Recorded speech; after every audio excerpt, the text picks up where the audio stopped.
और अभी हम जा रहे हैं ऑडिटोरियम में, वहाँ पे नुक्कड़ नाटक की तैयारी चल रही है, तो अभी हम जा रहे हैं नीचे। हो गया और हमारा हो रहा है नीचे इस ऑडिटोरियम में, ठीक है। और ये यहाँ पे बीए की बिल्डिंग है, यहाँ पे देखिए। और सब लोग काफ़ी डर रहे हैं नीचे, अभी हमारा नुक्कड़ नाटक हो रहा है तो सभी लोग डर रहे हैं कि क्या होगा कैसा होगा, क्योंकि वहाँ पे एग्जामिनर बैठे होंगे तो उनके सामने हमें अपना नाटक प्रस्तुत करना पड़ेगा।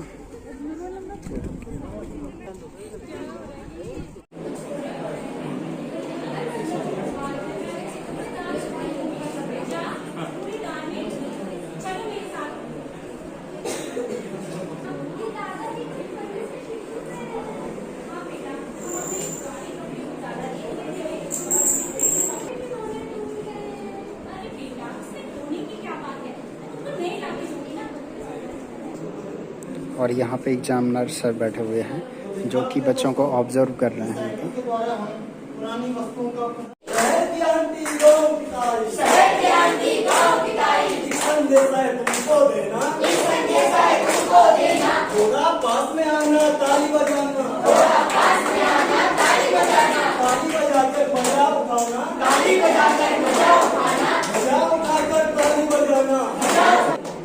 नमस्कार, प्रणाम, पहला। हमारा ग्रुप आप सभी के सामने उत्तराखंड में पलायन के विषय पर एक नाटक प्रस्तुत कर रहा है, जिसका शीर्षक है काश गांव भी शहर होता। हर गांव की औरतें कोने छोरे की मिठाई में व्यस्त रहती थीं और बड़ी उन्हें चूड़ी खुरपी का एक नया सालों से बस यही सुनता हुआ आ रहा हूँ कि मेरा राखी बंधाएगा, मेरा राखी बंधाएगा। अरे राखी ने गंधाना तो दूर, आपकी खबर लेनी तो छोड़ दी है।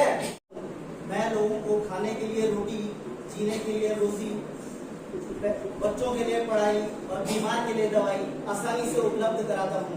फिर भी लोग ये बोलते हैं कि मैं गांव के भोले भाले लोगों को अपने जाल में फंसाया है। इतने बड़े दुख की बात है। कितने साल हो गए मैं अपने शहर की जिंदगी में इतना व्यस्त हो चुका हूँ कि मुझे माँ की बीमारी की खबर। आप छोड़िए, इसमें इतना अफसोस करके क्या फायदा। सोचिए, अगर हमारे गांव में सब चीज दे देते तो हमें इस शहर में आने की क्या जरूरत पड़ती।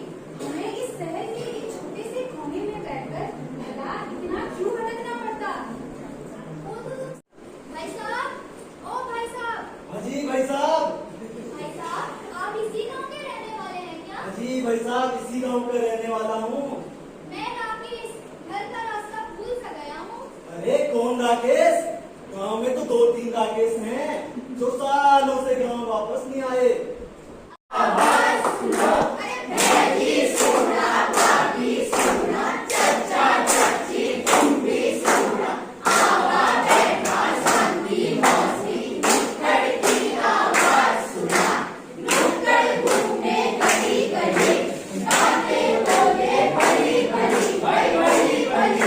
हमारा बड़ा महान पर नारी का यहाँ ना सम्मान।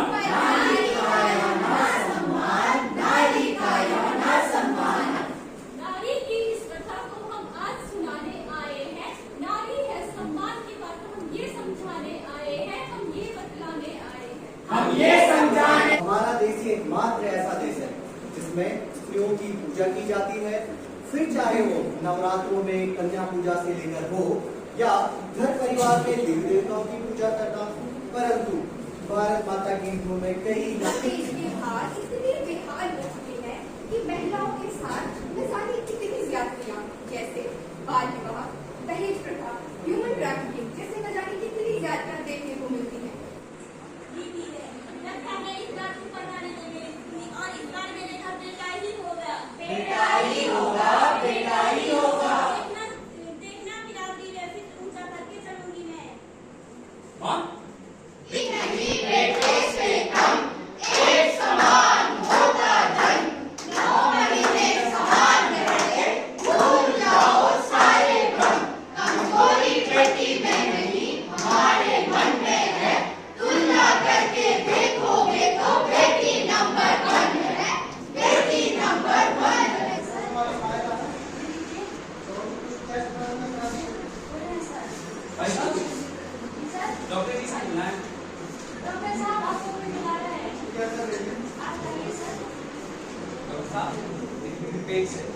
मुझे ये जानना है कि ये बेटे को जन्म देगी या बेटी को जन्म देगी। कैसे बात है? लोग गैर कानूनी है, आपको पता है ना?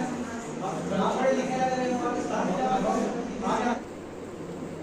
ये सब इस मासूम सी जान के पीछे क्यों पड़े हैं जिसके नन्हे से कदम अभी तक इस दुनिया में पड़े ही नहीं है? और इसकी क्या गलती है कि ये एक बेटी है? क्या बेटी होना इतना बड़ा गुनाह हो चुका है? मैं वकील साहिबा मेरी बच्ची को बचा लीजिए। अरे शांत हो जाइए, आप पहले डरिए मत, आप पहले शांत होकर बैठिए। आप बताइए कौन है वो लोग जो आपकी ऐसी मदद कर रहे हैं? वकील साहिबा मेरे ससुराल वाले, जब से उन्हें पता चला है कि मेरी कोख में पल रहा बच्चा लड़की है तो वो इसकी जान के पीछे पड़ चुके हैं। देखिए आप इतना घबराइएगा, शांत हो जाइए। अभी आप निश्चित होकर घर जाइए, हम आपकी मदद अवश्य करेंगे। आया समय उठो तुम नारी, युग निर्माण तुम्हें करना है, युग निर्माण तुम्हें करना है। आजादी की नींव में तुम्हें प्रगति पथ पर बढ़ना है, तुम्हें प्रगति पथ पर बढ़ना है। चलो चलो चलो चलो चलो बोला चलो। लेकर आप कहाँ जा रहे हो? सरिता और मोहन आप दोनों का नाम है ना? जी आप दोनों के खिलाफ पुलिस कंप्लेंट की गई है। सरिता देवी, आप अपनी बहू के पेट में पल रही बच्ची को गिरवाना चाह रहे हो? सरिता देवी, इतना कठोर है आपका हृदय, आप एक स्त्री होकर के दूसरी स्त्री के साथ ऐसा कैसे कर सकते हो? ये भी तो आपकी बेटी सम्मान है। एक नारी एक जननी भी है, एक बेटी भी है और वही एक माँ भी है। अगर बेटी है तो कल है। पर तुम जैसे ना समझो की वजह से न जाने कितनी बेटियां कोख में ही मारी दी काटी जा।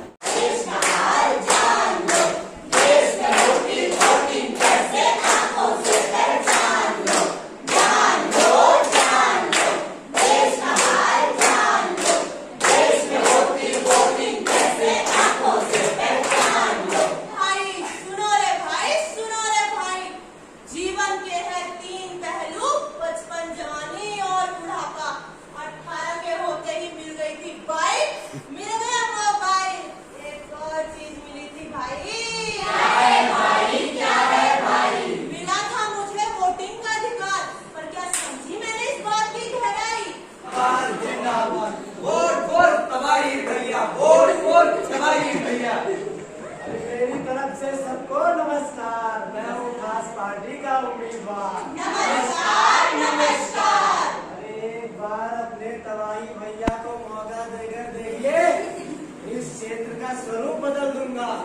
हर घर में नल आएगा, पानी भी आएगा। ना नल से तो मिट्टी आएगी, अरे पानी ही तो आएगा। पक्की सड़कों को तो आपको ही मिलेगा। तबाही भैया जिंदाबाद जिंदाबाद। अरे भाई, अपने पंचायत क्षेत्र में तो सभी लालची है। अंग्रेजी दारू मिलेगी, अंग्रेजी। हमारी तरह आसमान छू गए हैं। सरकार ने महंगाई इतनी बढ़ा दी है, चलो मेरे साथ वोट देंगे, इस बार हमें सरकार बदलवानी है। धन्यवाद भाई, धन्यवाद। तबाही भैया, अब क्या करना है? अब तो आप जीत भी गए और सरकार से बजट आया है रोड बनवाने के लिए, उसका अब क्या करना है? आया है क्या बजट? हाँ बजट आया है। एक काम करो, जो बजट आया है उसमें से 40% अपना, 10% इसको दे दो, बाकी 50% की रोड बनवा दो। देखो निराश मत हो, तुम इससे बाहर निकल सकते हो। अरे क्यों नाटक करता है? आजा, 2 पैक मार और भूल जा। कोशिश तो करो। ऐसे लोगों को जीने का कोई हक नहीं, इनके बस की कुछ नहीं।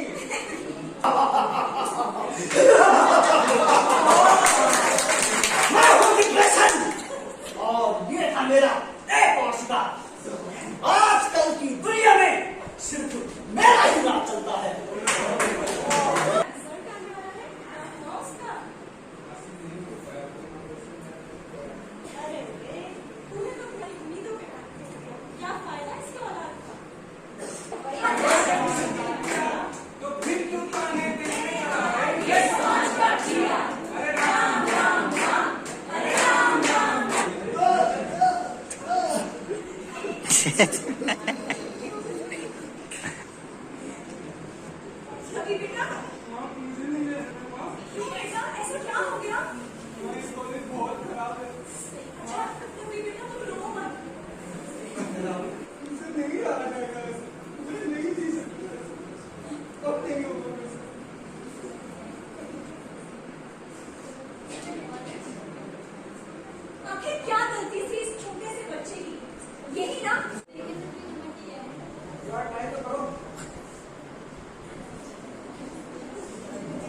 नशे की इस लत ने इन तीनों को इतना मजबूर कर दिया है कि ये नशे की सोच समझकर अपना फैसला लेने की जगह नशे को समस्या का साधन समझने लगा है। क्या ये तीनों दोस्त नशे के लिए उन्हें पैसे न होने पर क्या तीनों दोस्त नशे को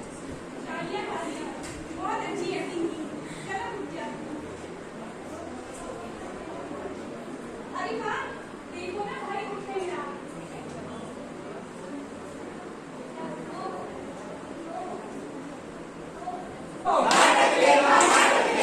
आवाज दीजिए, आओ बोलो।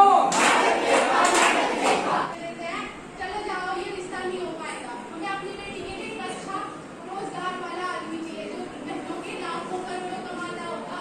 तो बैठी रहे तुम्हारी तो तेरे हाथ पैर होंगे क्लीन मत है। चलो बाबा अरे चलो जाओ तो लग जाए ना मेरी जगह टीचर जो पानी पिला रहे हैं आप। सर टीचर वाली बात नहीं है, जा सकते हैं आप लोग। टीचर के साथ जो मेरे मां बीमार थी इसलिए मुझे करना पड़ा। मैं बकवास मेरे सामने करोगे? पता है तुम्हें मैं कौन हूँ? पता है मैं पुलिस वाली हूँ। पुलिस वाली बताओ किसके अकेले काम करते हो? जल्दी बताओ मैं बताओ। मैं किसी के लिए काम नहीं करता हूँ। मैं 3 सालों से लगातार तैयारी कर रहा हूँ, कहीं भी मुझे रोजगार की प्राप्ति नहीं हो रही और घर में माँ बीमार है और 2 बहनों की शादी का नहीं आती।